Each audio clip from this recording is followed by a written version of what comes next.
It's a hard frost in Nebraska as host Ron Spomer is challenged by both the weather and the wiles of big bucks. This has the makings of a trial by snow and ice. There he is, there he is. He's going over the hill now. There's your shot. I can't catch him. That's not working. The weather clears and the deer are moving. But Spomer knows he's on the clock and that it may come down to just one chance. Might be a 5x5. What's this buck coming in from the left? Whoa, he's a younger deer. Man, they're both nice bucks. It's going to take sheer endurance and all of Spomer's deer hunting skills to close the deal on a trophy whitetail buck. On this Winchester World of Whitetail. That's our buck walking right to left, 150 yards. Yeah, that's easy. Get our shot. Here it goes.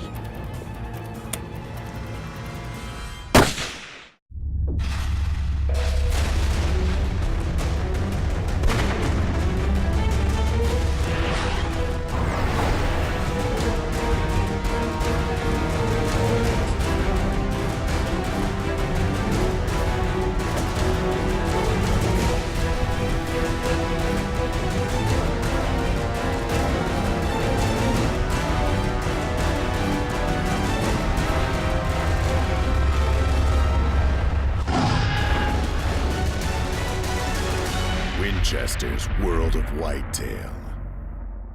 Winchester World of Whitetail host Ron Spomer's driven into early season snows in Nebraska's sandhills. But the white conditions do make a good background for glassing. Yeah, it's looking pretty good here, Ron. It's Nice valley. Glass this thing up a little bit. There's right. a nice valley out here. This is the far east end of it. It runs about a mile. Background behind that hill? Ooh, good. So we'll glass a little bit here. I see some cattle. Yeah, there's cattle around. I don't see anything happening for deer. But, we'll just take this ridge on around and glass the rest of the valley that we can't see from here. That's a big part. Best part to come. All right. Hunting outside Hyannis, Nebraska, in the middle of the famed sandhills, Ron is in the native range of some of the Cornhusker State's biggest whitetail bucks. The emptiness of the prairie sandhills were a daunting prospect for the early pioneers, and they are no less daunting today for the whitetail hunter. For Spomer, the wind, cold, and snow of the big early season storm have disrupted the patterns of the deer he is chasing, making his job all that much harder. Luckily, Ron has the help of one of the Sandhills' best guides and outfitters, Lyndon Branson, who has lived and hunted in this game-rich territory for decades. So, Spomer's plan is that, with the aid of Lyndon Branson's expertise, they'll be able to deal with the weather and track down the big bucks intent on finding does. Free from blinds and tree stands, Ron will be running and gunning, spotting and stalking after a trophy as he tries to hunt through the wind and snow that's come early. The rolling plains are steep ups and downs here in the Sandhills, and with the several inches of new fallen snow on the ground, negotiating them is all the more difficult for hunter and guide. Any bucks in there? Saw two fawns off to the left. There's got to be a buck with all those does. Let's go like this, right? And then over the top right there. All right, go. Spomer and Branson are counting on does to be magnets for the bucks, who are moving into the rutting season. But the bucks are using the land's contours and the falling snow to hide in.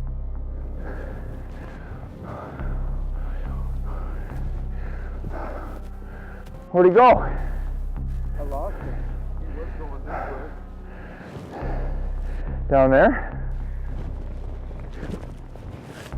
There he is, there he is. He's just over this little rise. Well, we're gonna have to, no, right through there, get down and then come around like that? Yeah. Does that make sense to you? Let's do it. All right, go for it. Spomer knows Nebraska well, and the last time he was here, the year before, he also had unseasonable, nearly Arctic cold weather to contend with. This wind is miserable and it's about 0 degrees out here right now. So that afternoon, the wind was howling, practically shaking the lodge to its foundations, and I thought, this is not going to work. You still have eyes? Mine are frozen. Yeah. Mine are like marbles. Let's get over, check those trees out right there. Ron, right there. Good buck, good buck. I think I'll shoot him. Ready? Oh yeah, Ah, boy, he just went down in a heap. That is a fully mature, at least a 4-year-old animal. I'd rather shoot an old 4-point buck than to take that big old Boone and Crockett potential, because next year the Booner could be another Booner. And this old 4x4, he'd probably be another old 4x4. Last year, Ron outlasted the weather and took a good buck. This year, the outcome could be different as the heavy snow comes down, dropping a curtain for the deer, and with does running interference. Don't see him anyplace. Maybe he's just over the rise. What do you think? He would be down here with them if he wasn't off with something else. That's probably it. He's got one ready to breed and he's off with her, huh? It's like you said, they move out of the valleys and go up into the hills. Man, watch these run over the top, see if a buck pops up. There's something up there. They're on that meadow. Oh yeah. Good Lord, man. See it over there? Yeah. Even with does and snowfall in between, Spomer knows that when he spots a buck that looks this good, he has to make a move on it, even if he's out in the open and exposed. 2 more years, he's gonna be... He's not gonna make it 2 more years. That's only 200 yards. He's going over the hill now. What do you think, Lyndon? That's a great deer. I'll just chase him.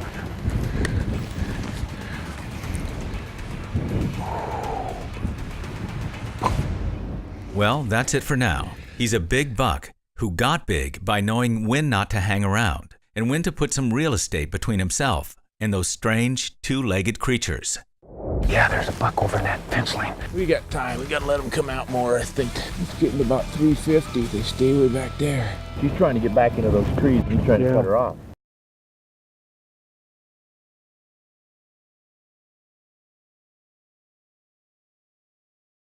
For Winchester World of Whitetail host Ron Spomer, the blinding snow finally shut down the hunt. Now, after letting the weather settle for a few days, Spomer's back at it. Yeah, there's a buck over in that fence line. Yeah, here he comes. Oh, this could be cool. Come right to us. He's a nice 145 buck. Little light in the horn yet. Is he coming out? He looks pretty good. Looks like a 4x4 walking over to where those doe were. Oh yeah, he's gonna check him out. Glad those bucks have antlers. It'd be tough to see. That doe is almost impossible. We got time. We gotta let them come out more, I think. It's getting about 350. They stay way back there. Yeah, she's showing signs. See how she's got her tail back? Holding it level and flicking it. Fawns aren't with her anymore. She's about ready. It's getting misty out here. It is. Great day for hunting, but the rudder's on, like we're saying. Yeah, it's looking good. I like this spot. A solid rest is vital to a clean shot, and shooting sticks are great to have in the field. But there's more to their proper use than just holding them in your hands, as we'll see. In order to shoot successfully on a hunt, you've got to be prepared. You've got to think ahead of time. For instance, I like to carry shooting sticks with me. That's smart because I've got support wherever I am. But if I carry my sticks this short, I'm only ready for a prone shot. What if I have to sit high to shoot over brush like this? So I normally will carry my sticks for a sitting shot or even a standing shot, depending on what the cover is like. The other thing is to practice beforehand. Just saying, well, I'm going to sit down to shoot a deer doesn't necessarily mean you know how to sit down quickly and efficiently to shoot that deer. I practice sitting and I do the old scissor leg sit. It's really quick getting up and down that way. So go to the field, practice sitting, practice prone, practice kneeling, practice with your sticks. Figure out how high they need to be for most of your effective shooting. And then when you get on the target, shoot quickly. Don't spend a lot of time getting a perfect hold. If that buck looked like he's ready to leave, when the crosshair is on his chest, pull the trigger. You know the only thing better than getting to hunt whitetails all fall? Getting to hunt them in a brand new Ram Outdoorsman truck. Here's a feature most outdoorsmen will love. Look at under this floor mat. There's no ordinary floor. We've got ourselves a cooler. It's actually an insulated little spot underneath, and there's one on either side of this in the big back seat, and it has got an enormous back seat. Much bigger than the average car these days. You're gonna haul a lot of people or a lot of gear or both in this truck. The weather's clear, but the options aren't. Spomer and Branson are finding bucks, but they're still looking for an older age class and a larger antler size. She's trying to get back into those trees. He's trying to cut her off. I think we can do better than that on a buck. What do you think? I think so, Ron. It's about a 3.5-year-old deer. We'll try to get a 4.5, 5.5-year-old deer. I like that. Good. I thought he was going to come out and chase her right back over here. So he just started running, but he's smart. It's working. Well, we'll keep on trying. Can we loop around and get to that side and see what's on the other side of those? We can. There might be another buck and another doe over there. Let's do it.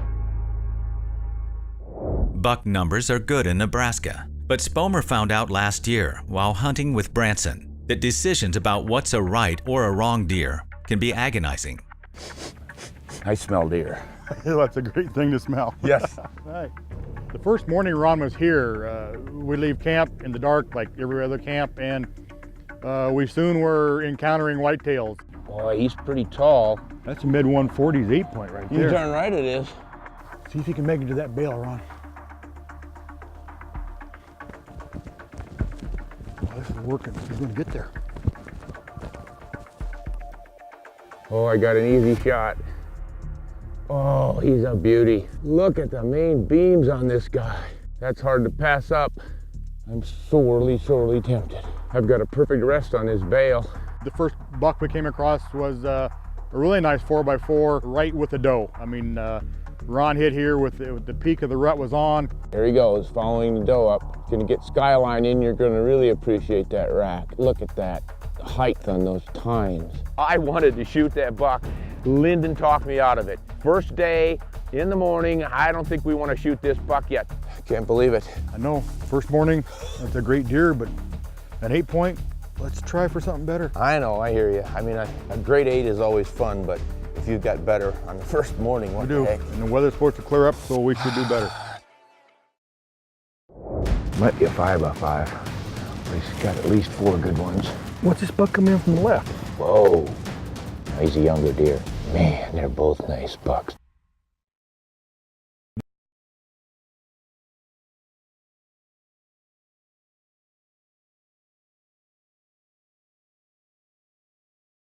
It's hard to believe that whitetails make this arid land, once known as the Great American Desert, their home, let alone that the hunting for them can be so good out here. In this treeless terrain, blinds and stands are not only hard to construct, but less effective than keeping on the move, trying to find the deer. The prairie's wide open vistas make for better glassing, while pockets of brushy vegetation concentrate the deer, and the prairies do produce some outstanding bucks. The unconventional whitetail habitat in Nebraska has produced more than a few unusual experiences for Spomer, including one of the strangest he ever witnessed. We've got deer out in the field, and there's a big, tall, tine 4x4. It looks like heavy beams and massive. Once I identified that buck as one I wanted to take, I backed off into the cedar trees, eased into position, and then the action started. I ranged him at about 330 yards. That calls for a high shoulder shot with that 270 Winchester and 130 grain Power Max bonded bullet. High shoulder shot's gonna drop it into the heart. Here goes. Yeah. Oh, look at that. He acts like another buck. He's fighting him. Look at that, he turned around. He's got his antlers down like he's fighting another buck. There he goes. Down.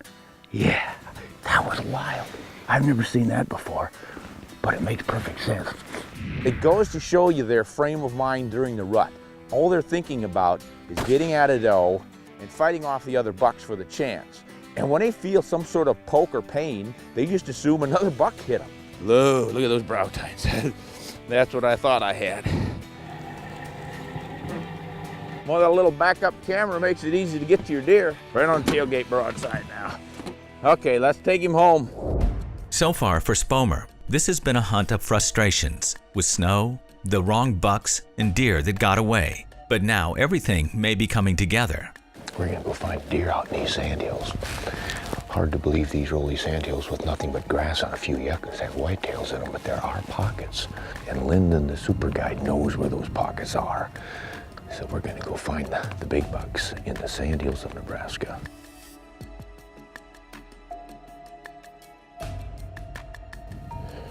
There's one.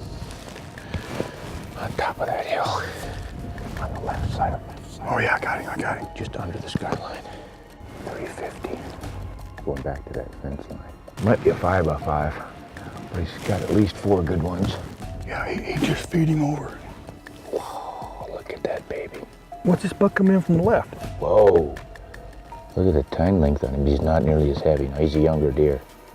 Look at the mass of the body of the other one. Man, they're both nice bucks. Spomer may have 2 likely bucks spotted, but to get to them, he and guide Lyndon Branson will still have to figure a way to make it through a crowd of wary does. You just have to worry about those 2 does. Okay. Where are the does at? Right over this tall grass. 330 yards. Yeah, does right there. Look at them. Yeah, damn does looking right at us. Can you make that shot? Yeah, I'm just checking to see what those does are doing. Does are gonna see us. Boy, he's a nice buck.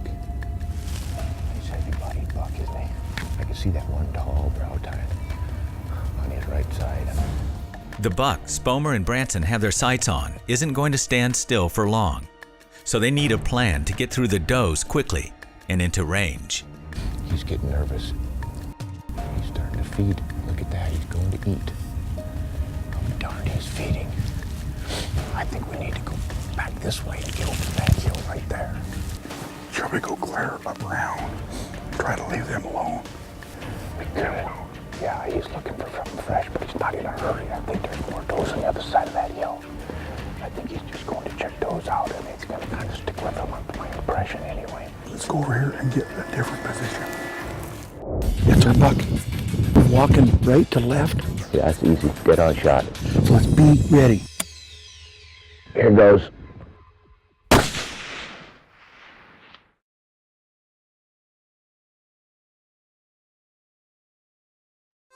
Quality optics are essential to the success of any hunt.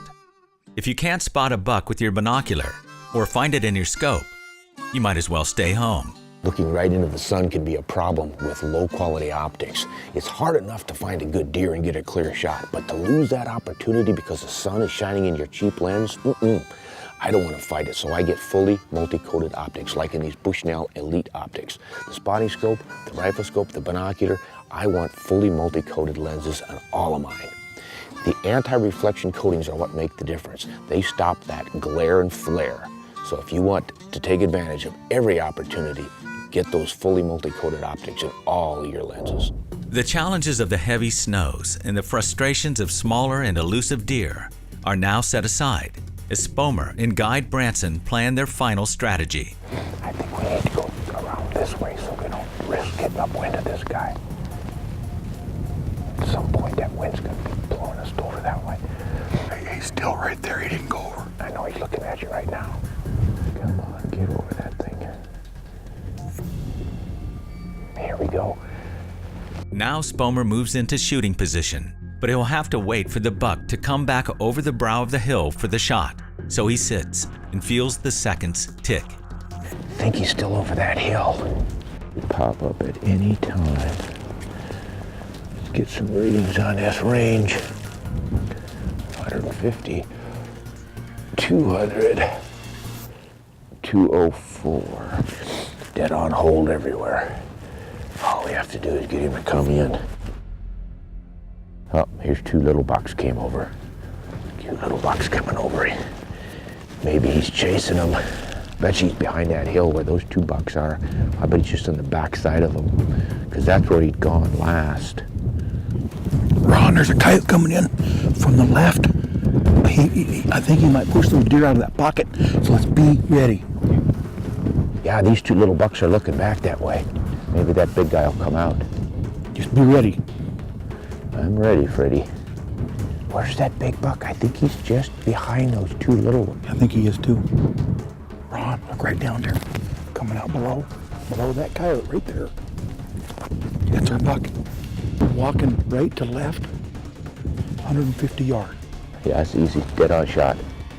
Here goes.